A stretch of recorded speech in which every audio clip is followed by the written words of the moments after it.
Finalmente un Estado, dijo yo, bueno, el Distrito Federal no es un Estado, es una entidad federativa, pero el jefe de gobierno, Miguel Ángel Mancera, ya anunció que se van a iniciar las discusiones para ver si se legaliza el consumo de la marihuana en la capital. Con ello, el Distrito Federal confirma su vocación de ir a la vanguardia en el abordaje de temas polémicos en el país y en el mundo. En esta ocasión ya vamos bastante retrasados porque en Estados Unidos, nuestro vecino, ya van 14, 15 estados los que aprueban el uso de marihuana para propósitos medicinales o bien para propósitos recreativos, en el caso de dos de ellos, el estado de Washington, no Washington DC, la capital, sino el estado, el que colinda con el Pacífico, y el estado de Colorado. Vamos a ver qué sucede, pero por lo pronto eso ya mete a la capital en una situación interesante porque confieso que estoy entre los que piensan que temas como estos no podemos evadirlos porque hay ventajas y desventajas, por supuesto, pero una de las ventajas es que se le quitaría la criminalización asociada con el tráfico ilegal de las drogas. No sé, nadie sabe en qué vaya a terminar porque ahí entran una cantidad enorme de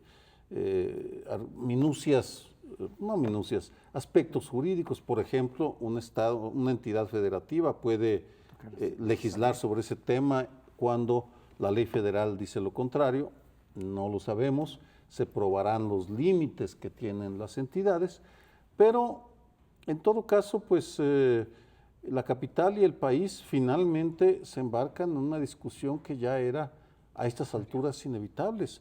¿Cómo vamos a enfrentar la violencia, además de con policías y soldados? Y una de las soluciones que se están encontrando en el mundo es la legalización de la marihuana, que por cierto, ya es una bandera de expresidentes tan serios como Ernesto Zedillo, Fernando Enrique Cardoso, entre otros. Pero también habría que decir que no estamos tan rezagados por culpa en general de los ciudadanos, porque el Distrito Federal empezó ya esta discusión, ya había aprobado una norma en la cual se podía tener consumo, etcétera, de cierta cantidad, y fue vetada por el presidente Fox, que ahora está haciendo una gran promoción en contraste, ya como particular, en su rancho, donde va a establecer una serie de conferencias y esto para promover la producción y el desarrollo y el tratamiento terapéutico, en fin, diversos temas relacionados con la marihuana que empieza en unos días, que va a empezar pronto. Yo creo que hay que felicitar, merece un reconocimiento el jefe de gobierno del Distrito Federal por abrirse de capa y decir, se va a discutir, la decisión no está realmente en sus manos, él puede mandar una iniciativa a la Asamblea, ya serán los miembros de la Asamblea, donde por cierto tiene mayoría su partido, quienes decidirán, pero creo que merece un reconocimiento por abrir un tema, además en el que una proporción creciente de la población quiere que se discuta y que eventualmente se descriminalice esto. Entonces, aparte que yo coincido con el jefe de gobierno, me parece que está atendiendo a una tendencia mundial y también a una demanda de la sociedad. Desde luego va a tener muchos ángulos y problemas. Uno es el que tú mencionas. Por suerte tenemos ya el fallo de la Suprema Corte de Justicia con respecto a la interrupción del embarazo en el Distrito Federal, en donde, si se acuerdan ustedes, precisamente el procurador, creo que entonces era Medina Mora, a nombre del presidente interpuso una acción de inconstitucionalidad o controversia constitucional, acción de inconstitucionalidad, ¿no? Cuando la Asamblea aceptó la interrupción del embarazo y volveríamos a ver este numerito. Finalmente se ganó y en el Distrito Federal las mujeres tenemos el derecho, ¿sí?, a tener una interrupción del embarazo sin ser criminalizadas y además ayudadas por el Estado. A lo mejor corremos con suerte y en ese sentido seguiría siendo la capital, como bien decía Sergio, la vanguardia en estas libertades sociales y civiles que han caracterizado al gobierno del Distrito Federal desde que, ahí sí también hay que reconocerlo, desde que gobierna el PRD. ¿sí? Porque es el PRD quien ha abrazado estas causas, ¿no? Entonces, ya lo veremos. Sí, curiosamente son expresidentes. ¿Por qué cuando su mandato, y digo, lo tiene uno que reconocer, lo tiene uno que decir, ¿no? ¿Por qué cuando ellos eran mandatarios, incluido Fox, no se jugaron por esta opción? Pero en fin, llegó su momento y qué bueno, creo que hay que apoyar esta cuestión de discutirla y ponerla en sus mejores términos para que salga adelante, ¿no? Se puede entender que los presidentes latinoamericanos no confronten a Estados Unidos en este tema, en materia de realmente promover la legalización. Lo que sí podrían hacer es lo que están haciendo ahora el presidente colombiano y guatemalteco, de poner sobre la mesa del debate y decir, oigan, señores, esto no puede seguir así, no estamos legalizando en nuestro país, pero sí tenemos que debatirlo a nivel hemisférico, por lo menos, y ahí México, pues lo hemos dicho, se está quedando totalmente rezagado. México tendría que ser uno de los principales países que dijera, no necesariamente voy a legalizar, pero bueno, si además Estados Unidos ya está legalizando, pues entonces si se organizan, pues entonces vamos a discutir a nivel regional, hemisférico, pues para dónde vamos, porque ustedes van para un lado, nos exigen que vayamos para el sentido contrario, ya hemos visto que esto no está funcionando bien, entonces exigir junto con el presidente de Guatemala y de Colombia, México tendría que estar ahí, cerrando filas a decir, vamos a definir qué estrategia.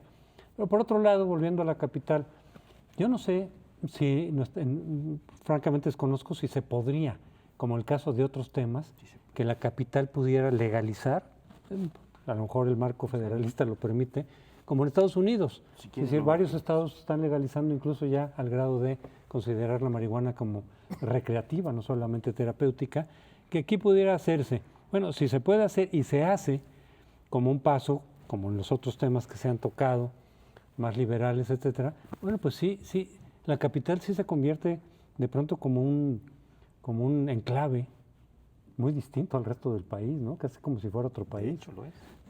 Sí, es decir, con esos temas en donde ya se aceptan plenamente, temas rechazados por la mayoría del resto de la República, ¿no? Más conservadora en general, y no deja de ser interesante, por supuesto, pero cada vez, si se aceptara también lo de la legalización de la marihuana, que ojalá ocurra, entonces nos vamos separando y separando cada vez más del resto del país, ¿no? Pero puede ser desde luego el primer paso para que en otras partes, en otros estados, empiecen a recuperar esa legislación, por supuesto, de vanguardia.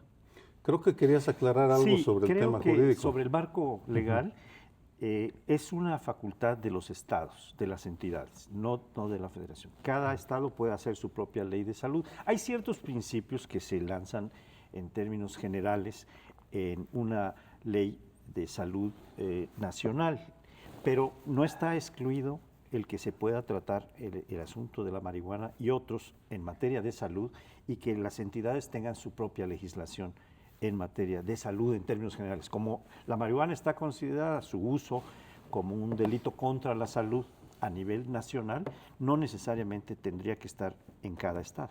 Ah, qué interesante. Voy a permitirme tomar una de tus frases para hacer una consideración más amplia sobre la capital. Tú le atribuías sutilmente al PRD buena parte del mérito en lo que está pasando. La sociedad tiene razón. Pero yo creo que lo que distingue al Distrito Federal no es el gobierno del PRD, sino la sociedad organizada que tiene niveles de participación muchísimo más altos que en el resto del país. Toda la razón, Sergio.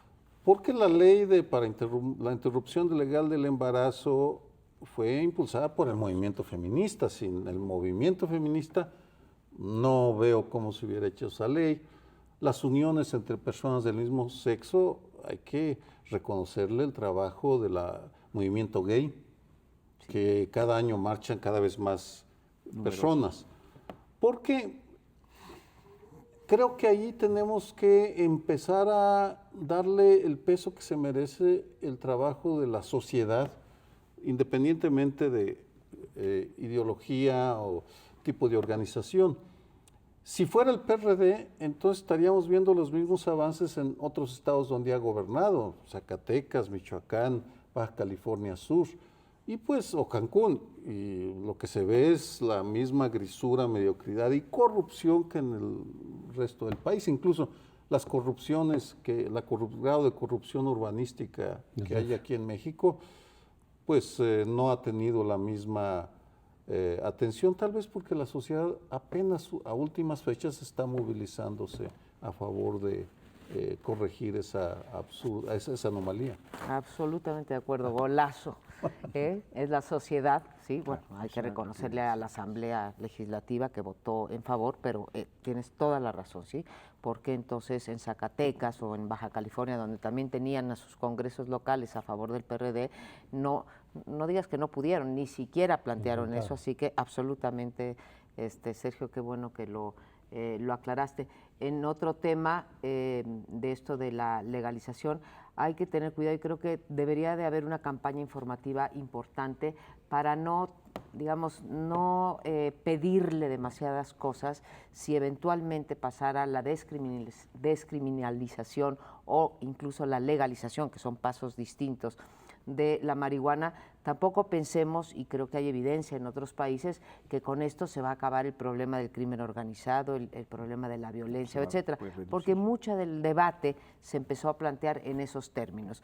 Cuando empiezan a crecer los homicidios ligados al crimen organizado y en particular a los cárteles de las drogas, se decía que, bueno, la legalización de la marihuana podría ser una manera de que la tasa de homicidios ligada al crimen organizado bajara.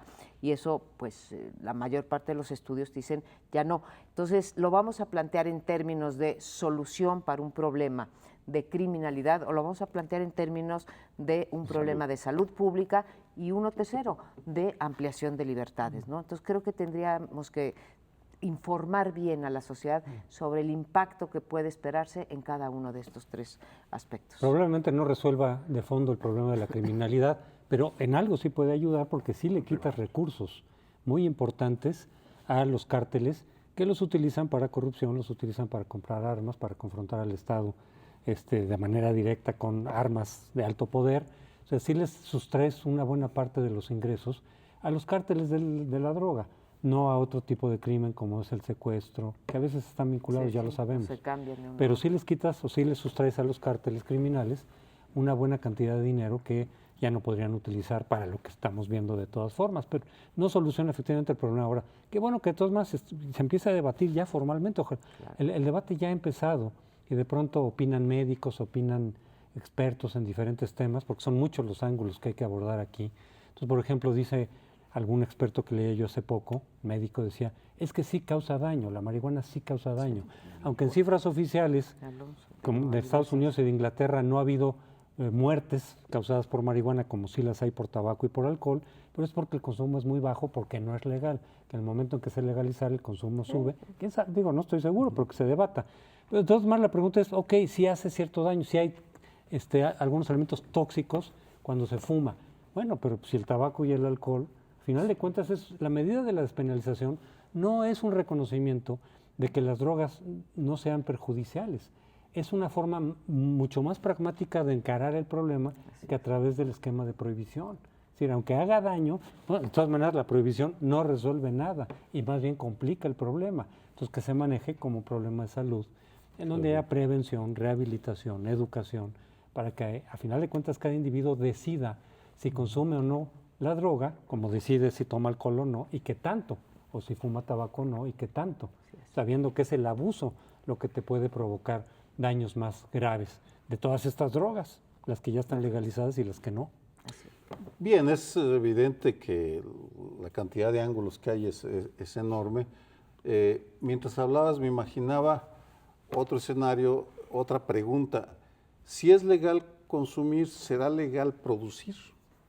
¿Y bajo qué condiciones? Y comercializar, es decir, en las azoteas de la Condesa o del Centro Histórico o de Polanco, ¿por qué vives? No? Se podrán poner plantíos de marihuana y se podrá poner tienditas, habrá vendedores ambulantes en las esquinas. No lo sabemos, eso es parte del futuro que tenemos que empezar a discutir ahora. Por lo pronto interrumpimos y regresamos.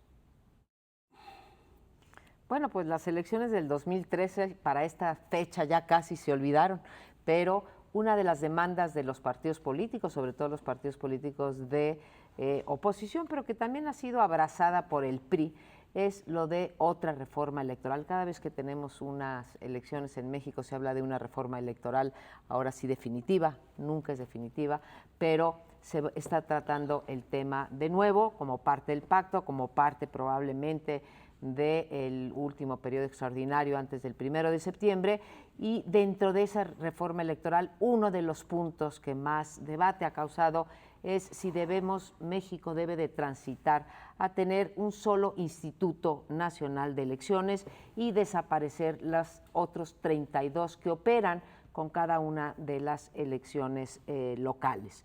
México es un país que ha optado por tener institutos autónomos, pero es uno de los pocos países que tiene 33 burocracias, esto es un Instituto Nacional Electoral muy cara y muy poblada, digamos, con muchos empleados, tiene más de 13,000 empleados el Instituto Nacional Electoral, es permanente, funciona los 365 días del año durante, digamos, un periodo sexenal en donde ocurren todas las elecciones en este país, y aparte hay otros 32 que también funcionan de manera, digamos, con muchos recursos, de manera permanente, los 365 días, haya o no haya elecciones. Esto ha resultado, entre otras cosas, en que tengamos una democracia muy cara. Cada instituto electoral de los estados pues tiene recursos muy importantes, y se ha dado también el problema de si son capturados por los gobernadores estos institutos locales. Hay dos posiciones, la mayoritaria hasta ahorita, a pesar de que los legisladores parecieran estar inclinados a hacer un Instituto Nacional Electoral, la mayor parte de los especialistas, yo no me cuento entre ellos, dicen que no hay que centralizar las elecciones, eso es lo que percibo, que la gran mayoría dicen eso. Yo me pregunto, ¿por qué no? Y tenemos centralizado el Registro Federal de Contribuyentes, los tribunales, bueno, el registro federal de electores, perdón, no el de Los contribuyentes, quise decir el de electores, gracias Crespo, y podríamos, o sea, es un órgano administrativo, podríamos, ¿por qué no?, centralizarlo. Con esto no compro el argumento de que no serían capturados que ese es un argumento central, que no serían capturados el Instituto Electoral Nacional, ¿sí? Lo que harían los gobernadores sería tratar de capturar a los comisionados en los estados, pues si no son tontos, ¿no? Entonces buscarían por dónde. Pero en fin, ahí está el debate, creo que se da entre el dinero, la captura y la eficiencia. El argumento del federalismo, María Amparo, que creo que has expuesto muy claramente, es un argumento bastante débil. Sí. Si tenemos en cuenta, es decir, de que se está afectando al federalismo, vamos a tener en cuenta algunas cifras que dábamos en algún programa ya hace algunas semanas, y que existen en el mundo solo 25 países de los casi 200 que existen que tienen sistema federal, porque el sistema federal es algo muy difícil, que tiene entre sus condiciones tener una naturaleza y una forma distinta en cada país de los 25 que lo tienen establecido. Es muy distinto el federalismo en Francia que en México, que en Argentina, que en Brasil, porque el federalismo tiene como condición captar lo distinto e integrarlo, como se hizo, por ejemplo, en las 13 colonias originales, que eran muy distintas. De Estados Unidos. De Estados Unidos. Es el federalismo que nosotros tenemos. Pero hay una serie de factores que han llevado a que se centralicen o que la Administración Nacional Central los tome por razones de justicia social, por razones de defensa de los derechos humanos. Por ejemplo, toda la cuestión laboral que tenían encargada los estados fue siendo traída a las juntas federales de conciliación y arbitraje. La cuestión educativa, en 1929 se centraliza, cuando se funda la SEP, en 21, perdón, cuando se funda la SEP, se centraliza porque los estados estaban haciendo barbaridades y había que tener una educación nacional que unificara al país. Esto es otra cuestión.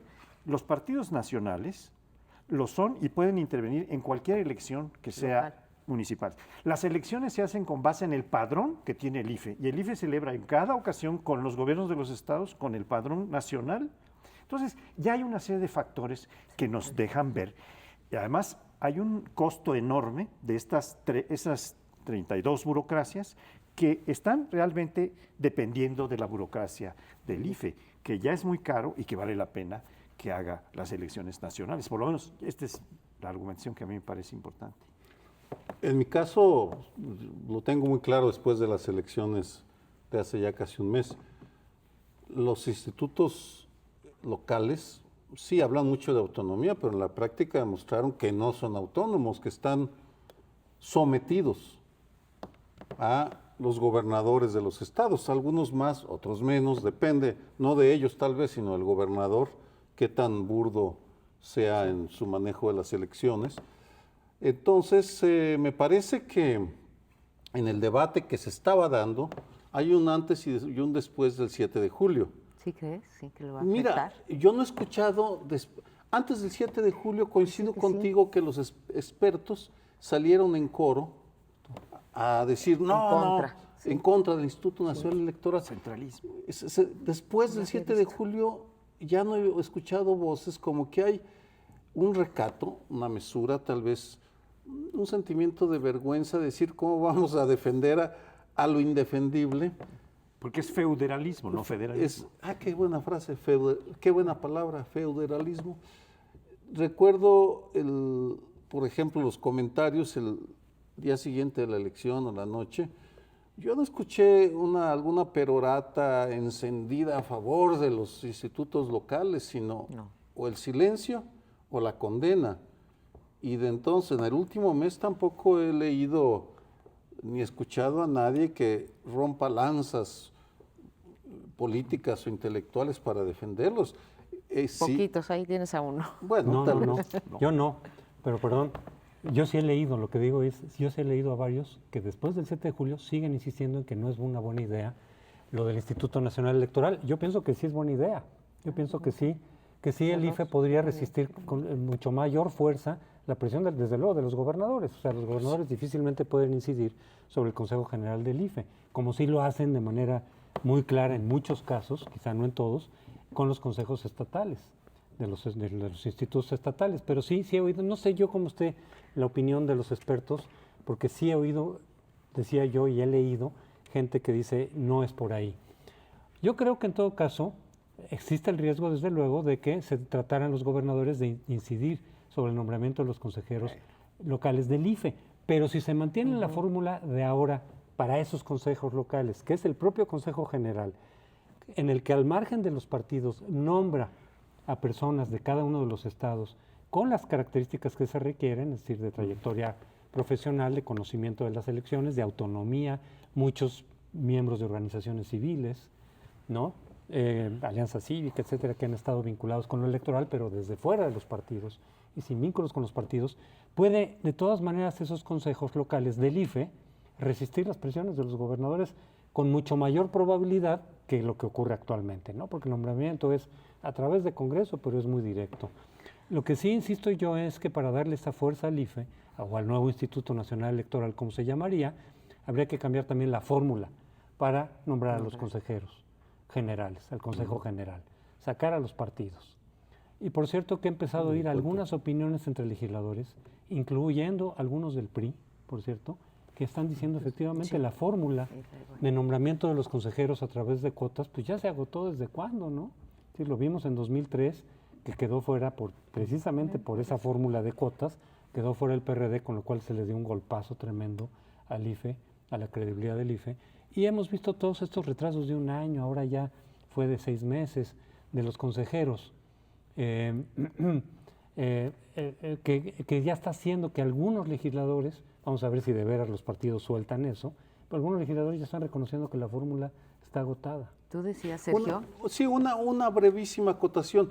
Me gusta ese planteamiento porque además creo que el modelo es el que están siguiendo en el IFETEL y para la elección de los consejeros de telecomunicaciones y de competencia, que lo sacan los partidos, es INEGI, Banco de México y otra institución que nos propone. Que proponen al presidente, el presidente selecciona de las ternas y se las envía al Senado, que lo tienen que aprobar. Ahí sí tenemos un modelo relativamente, no totalmente blindado, pero mucho más de lo que ahora tenemos. A mí me recuerda esta discusión como la que teníamos en el bloque anterior de la marihuana. No le vayamos a pedir demasiado, supongan ustedes que pasa una buena reforma en el sentido de que lo hacen bien administrativamente y pasemos a un Instituto Nacional de Elecciones, no le vayamos a pedir que vaya a resolver todos los problemas, porque hay que hacernos cargo que el instituto hoy, el IFE, tiene muchos problemas de legitimidad. Lo hemos visto, lo han comentado aquí en este mismo programa. Mucha gente piensa que están capturados, que son partidistas los consejeros. Yo no estoy entre ellos, pero vaya, ocurre eso. Y bueno, tenemos unas elecciones que cada vez son más litigiosas, que cada vez se judicializan más. Entonces, no van a resolver todos esos problemas de legitimidad, captura, cuestiones de nombramiento. Entonces, creo que sí valdría la pena recomendar a los legisladores reformas como la que tú estás planteando, ¿sí? O Crespo, hay que verlo de manera integral, y una de las que habría que ver también para que administrativamente fuera menos complicado sería la de volver a compactar los calendarios electorales. Podríamos tener elecciones, la mitad de los estados, por decir algo, con las concurrentes, la otra mitad con las presidenciales, y no estar todos los años, a pesar de que ya hicimos un esfuerzo y ahora son todas en julio, pero no estar todos los años con elecciones y meter desde luego la reelección, ¿no? Entonces tendríamos que buscar un paquete interesante donde estuviera el Instituto Nacional Electoral, del cual yo creo que podríamos sacar beneficios en muchos aspectos. Sí, yo creo que el Instituto Nacional Electoral es una buena idea, y es cierto, como ya lo plantearon muy bien, que no va a resolver todos los problemas. El problema de cultura política que tiene el pueblo mexicano no lo va a resolver una institución ni una ley. Es un problema de larga data en donde hay providencialismo, en donde hay compra y venta de votos y hay coacción, etcétera, que se deben en gran medida o a las necesidades que tiene una gente, porque una gente que tiene hambre es muy susceptible a ser comprado por una despensa o por un saco de cemento si necesita reparar su casa. O sea, hay problemas que están vinculados con otros, que son la pobreza extrema, etcétera, ¿no? Como trataremos en algún bloque posterior. Pero yo creo que sí se van a resolver algunos problemas. Es lo mismo que con la marihuana. No se va a resolver totalmente el problema, pero sí se va a reducir. ¿Qué es lo que pasa con el tratamiento de todos los delitos? Si el consumo de drogas es considerado un delito, el tratarlo de una cierta manera como problema de salud puede reducir los delitos, no aumentarlos, ¿no? Pues próximamente tendremos noticias sobre cómo va esta discusión y las comentaremos con ustedes. Vamos a otro interesante bloque en unos minutos. Y otro de los temas que se van a discutir en la reforma electoral es el de las candidaturas independientes, que ya fue aprobada esa figura a nivel constitucional, pero falta lo más difícil, que es aterrizar en la ley secundaria pues una cantidad de cosas que son complicadas, como por ejemplo, con qué requisitos se puede presentar un candidato independiente, qué porcentaje de firmas requiere de su circunscripción, qué recursos públicos o recursos privados, y si gana cierto porcentaje se le recuperan o no se le recuperan, pero entonces ya habría un financiamiento privado que choca con todo el modelo que se ha generado para los partidos políticos, tiempos en los medios de comunicación, a nivel de distritos muy complicado, en fin, hay una cantidad de cosas para que haya equidad sin que haya demasiado también ventaja para los candidatos independientes, que de pronto, siendo pues una persona sin partido, sin la estructura, de pronto tenga recursos excesivos, digamos, pero por otro lado sin afectar la equidad. Ya hubo un experimento de eso, tanto en Zacatecas como en Quintana Roo, ya hay candidatos independientes, al nivel local se reglamentó lo mejor que se pudo, con muchas dificultades, y la noticia fue que en Zacatecas uno de esos candidatos ganó a nivel de alcalde, ganó, es decir, sí existe la alternativa y la posibilidad de que candidatos independientes puedan ganarle a los partidos. Sin embargo, hay muchas reservas que se han expresado respecto de realmente qué va a significar las candidaturas independientes. José Woldenberg ha dicho desde hace mucho tiempo, no es que esté en contra de las candidaturas independientes, contra todo, ¿no? Sí, pero sí ha dicho, oigan, pero al final de cuentas, los candidatos independientes representan un poco lo mismo, aunque sin la formalidad de un partido. Y yo aquí en el caso del que ganó de Zacatecas es alguien que fue un político que ya había gobernado que pertenecía al PAN, y que en el momento en el que el PAN le niega de nueva cuenta la candidatura, pues se sale. Yo creo que las candidaturas independientes y sobre todo quienes tengan posibilidades de ganar van a ser expolíticos recién salidos de los partidos, cuando no se pongan de acuerdo con su partido, y que en todo caso al que le va a dar refugio a esta figura es precisamente esos políticos que se pelearon con su partido. Yo déjame aclarar, creo que la posición de José Woldenberg, que en efecto no es que contra viento y marea vaya en contra de las candidaturas independientes, sino más bien habla de que en una democracia, es el argumento que yo le entiendo, las democracias están organizadas alrededor de los partidos. Entonces tú eres un independiente, llegas por ejemplo a un congreso local o al Congreso Federal y bueno, pues no tienes mucho margen de actuación porque no tienes grupo parlamentario, al no tener grupo parlamentario no tienes recursos, al no tener grupo parlamentario no entras en el reparto de comisiones, etcétera. Entonces, digamos, te come la estructura partidaria. Lo que vemos a nivel internacional es que la democracia, ¿sí?, que más candidatos independientes tienen sus parlamentos o congresos si son sistemas presidencialistas, llegan a tener hasta el 8%. ¿Sí? Eso ha sido, sí, bueno, puede ser que 10%, ¿sí? Y esos parlamentarios, ¿sí?, se han revelado como trabajando a través de un partido u otro con aquel que sean más afines, digamos, ideológicamente, porque si no, simplemente no pueden hacer avanzar sus propuestas. El otro punto que yo creo que sí hay que tocar y que es muy importante es esto de candidaturas independientes o incluso candidaturas ciudadanas.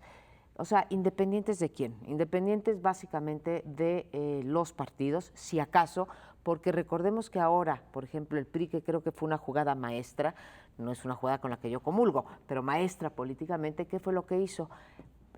Podrán correr dos priistas, uno como la misma entidad o por el mismo cargo, lo hicieron ahora en su último consejo. Si tú no eres electo como priista, perdiste la interna como priista, te puedes ir como independiente. Entonces, ¿qué es lo que van a hacer? Fíjense los efectos perversos que puede tener esto, ¿sí? Va a haber dos candidatos del mismo partido, ¿sí?, dividiendo el voto, ¿sí?, y quitándole parte del voto a, digamos, los partidos de oposición. Ahí hay peligros, no son cosas tan blanco y negro. En la Europa medieval se decía que todos los caminos llevan a Roma. Y en esta discusión, casi en todo lo que tiene que ver con política, todos los caminos llevan a los partidos. Y yo sé que difícilmente van a autolimitarse o a dejar de ser esos entes que monopolizan la vida pública, casi monopolizan, no sé en qué porcentaje, pero altísimo. Son los guardianes celosos que tienen sellados los portones o los callejones por donde se entra a la práctica de la política.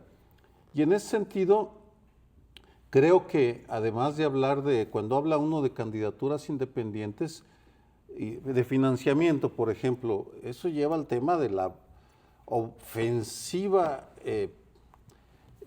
bonanza de los partidos políticos que tuvieron no la ocurrencia, sino la perversidad de meter en la Constitución la obligación de aumentarse siempre el presupuesto cada año. Es la única partida que por mandato constitucional aumenta cada año con una fórmula impecable. La ligaron al crecimiento de la población y al aumento del salario mínimo. Por tanto, hasta el 2032, que es cuando se estabilizará el crecimiento de la población, dicen los demógrafos, se mantendrá el aumento, mientras que todas las otras partidas están sujetas a las negociaciones normales de cada septiembre, octubre en la Cámara de Diputados. Yo estoy entre los que creen que buena parte de los problemas que tiene México se deben a ese monopolio, porque además es un monopolio mediocre y corrupto en sí mismo y corruptor de la vida pública en general. En fin, discutamos las candidaturas y que quien se quiera lanzar contra esos monstruos que son los partidos, pues que lo hagan. Yo también soy partidario, yo soy claramente partidario de las candidaturas independientes, sin desconocer que también tienen riesgos. No hay nada que, Sí, no hay que nada. una institución humana que sea perfecta, esa sería angélico, ¿no? Y ingenuo de nuestra parte creerlo. Pero sí hay una serie de ventajas que se pueden tener con candidaturas independientes. Por cierto, en mi entidad, en Yucatán, hace mucho tiempo que están autorizadas desde la Constitución. Es que la resolución de la Corte es en el sentido de si no están reglamentadas en la legislación de los estados o en la secundaria, que sería el COFIPE en el caso federal, entonces no están posibilitadas. Como no están, de hecho, aunque ya fueron autorizadas en la Constitución, pero hay que hacer la ley secundaria, la modificación del COFIPE o, no sé, otra, para poder operar. Me parece que son especialmente importantes para dos cosas, las candidaturas independientes. Una, para los municipios. De hecho, esto es lo que vimos en las elecciones del 7 de julio.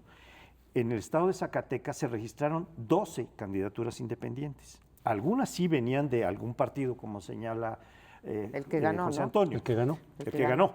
Pero otros no, eran totalmente independientes. Y esto es lo que ha pasado en muchos casos, en donde el PAN, el PRD o cualquier partido, el PRI, el Verde concretamente, van y captan lo que llaman líderes naturales que tienen prestigio en su sociedad y se los llevan, que realmente no tienen ninguna afinidad ni ideológica ni programática, etcétera, con el partido, pero sí quieren ser candidatos, entonces los captan, los incorporan. Valdría la pena que hubiera esta posibilidad y la otra es el combate a algo que ya sugería Sergio, el combate a la partidocracia. Los jefes de los partidos, las burocracias de los partidos están decidiendo en muchas ocasiones a través de diversos métodos las candidaturas.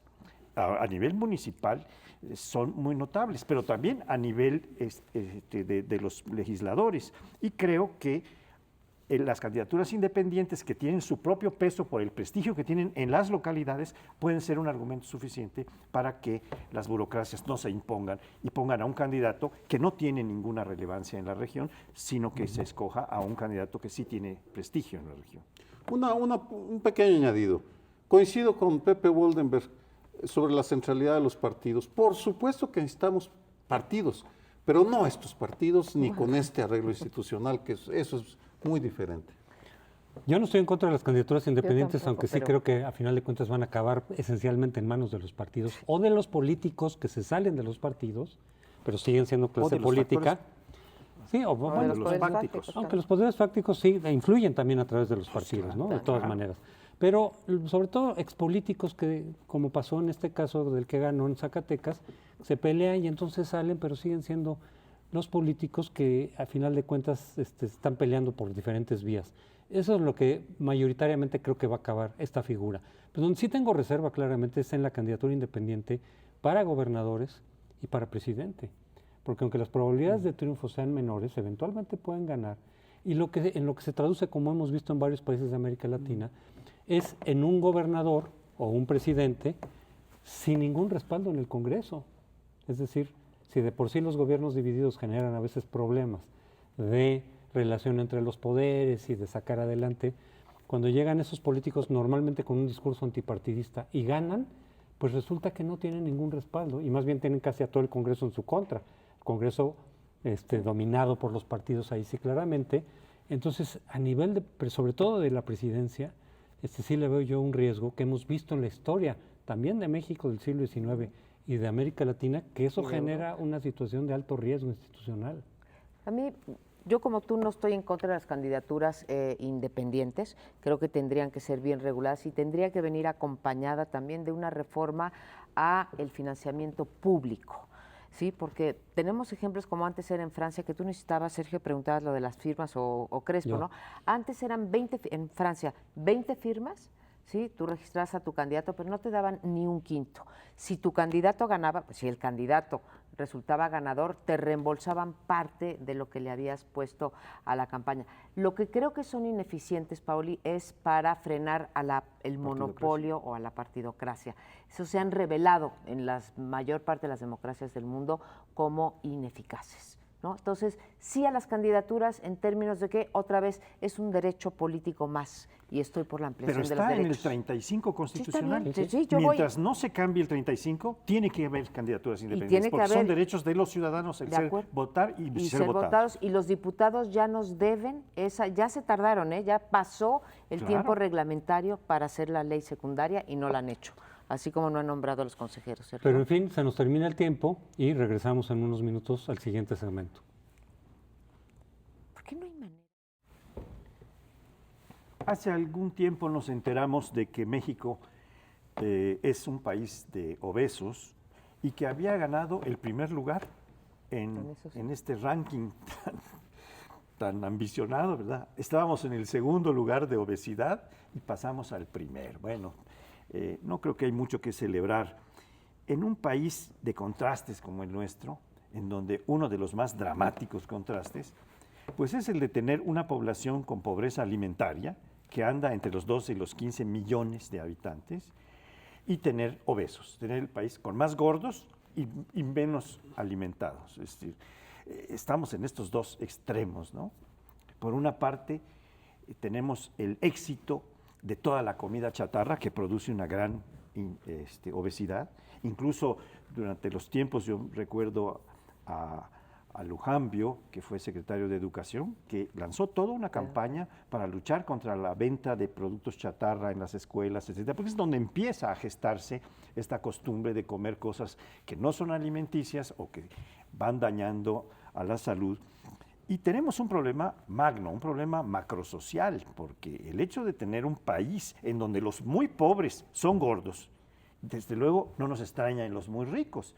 Pero curiosamente los muy ricos tienen otros recursos para ponerse a dieta, para ponerse a comer cosas que son nutritivas pero que no producen grasa o cosas de este tipo u obesidad.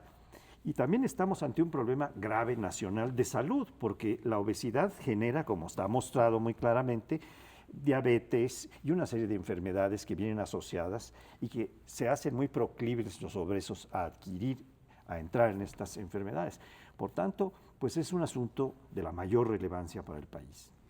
En el siglo XIX, Otto von Bismarck pronunció una frase que se hizo muy famosa, o se le atribuye, hay una discusión si fue él o otro, un norteamericano, que es mejor no saber cómo se hacen las leyes y las salchichas, porque las porquerías que se le meten a ambas, pues son nocivas para la salud. En el siglo XXI, ya han pasado casi 2 siglos, no menos, 1 siglo y medio, ya sabemos cómo se hacen las leyes y qué llevan las salchichas. Por tanto, ya no es un asunto de conocimiento, eso ya es otro, el debate es otro. Así como sabemos que somos el primer lugar de obesidad, porque hay investigaciones, porque el Instituto Nacional de Salud Pública tiene años insistiendo en el tema y finalmente se reconoce el problema, la pregunta es ¿qué hacer? Y la respuesta lleva a la política. Estamos ante uno de esos asuntos en el cual claramente está chocando el interés general con el interés de los poderes fácticos que se benefician directamente del consumo de refrescos, de gaseosas con alto contenido calórico o el consumo de alimentos, los llamados alimentos chatarra. Pero no es solo ese nivel, sino son los intereses, por ejemplo, de las cooperativas en las escuelas, que tienen un buen negocio y que defienden al máximo la posibilidad de vender esos productos. Ese es el nivel de la batalla política que tiene también, de contrapartida, el plano cultural. Falta no solo más difusión, sino que quienes impactan en la población no solo digan de cuando en cuando, como lo hacemos aquí, coman frutas y verduras y lávense las manos, sino otro tipo de figuras.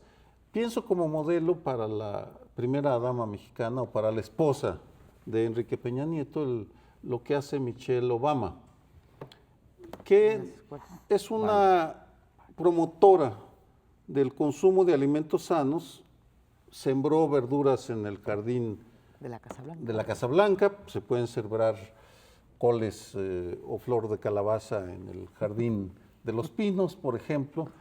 Es decir, Se necesita que salgan más voces, así como hay bastantes para defender a la niñez amenazada, que salgan más voces a combatir en el plano de la conciencia la importancia de una alimentación sana, porque si es posible, con el mismo dinero que cuesta un refresco y unas papitas, comprar alimentos sanos.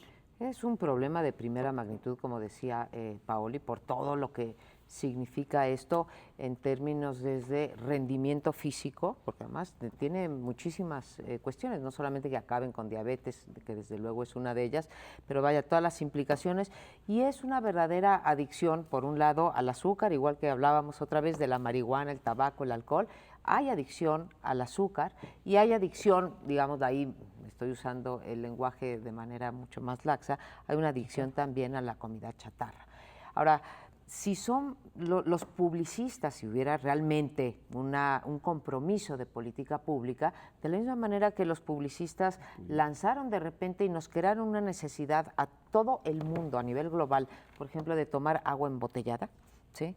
Con todo lo que esto significa en términos de producir PET y todas las, digamos, las botellas que acabamos tirando y demás, pueden lanzar una campaña exitosísima para frenar la mala alimentación, la mala nutrición de la que hablaba Paoli. Simplemente aquí no hay, en este país, no hay un compromiso por una política pública que lleve a reducir la obesidad y todas sus consecuencias. Esta tendencia, hasta que llegamos al número 1, la venimos escuchando de ella hace cuando menos 13 años, que fue de las primeras que se lanzó, digamos, las primeras alertas que lanzó incluso la Organización Mundial de la Salud, y dejamos pasar 13 años prácticamente sin hacer nada.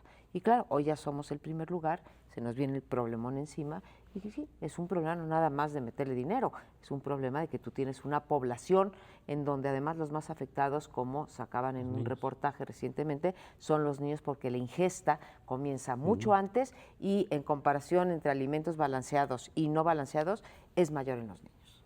Es un problema de salud, desde luego, que sí tiene algunos puntos de comparación con las drogas, efectivamente, porque es alimentos dañinos, y que uno puede decir, bueno, pues cada quien sabrá lo que come o lo que no come, es una decisión individual, pero se tiene que dar información, desde luego se tienen que hacer campañas, como se tendrían que hacer también en contra del alcohol, del tabaco, como se han hecho el tabaco, a veces muy exitosos, es decir, bueno, ahí está, usted lo puede comprar, la prohibición no es la solución, de nueva cuenta aquí tampoco lo sería, pero tiene todos estos riesgos, estos perjuicios, pero además hay una medida de política pública que se podría, creo yo en principio, implementar, que es, si también es un problema de salud que impacta el número de obesos sobre el sistema de salud, porque a final de cuentas tienes que hacerte cargo de ellos, de pronto el sistema de salud tiene que hacerse cargo de todas las enfermedades derivadas de la obesidad y de la malnutrición que conlleva la comida chatarra, pues yo creo que se podrían incrementar, como se ha pensado en el tabaco,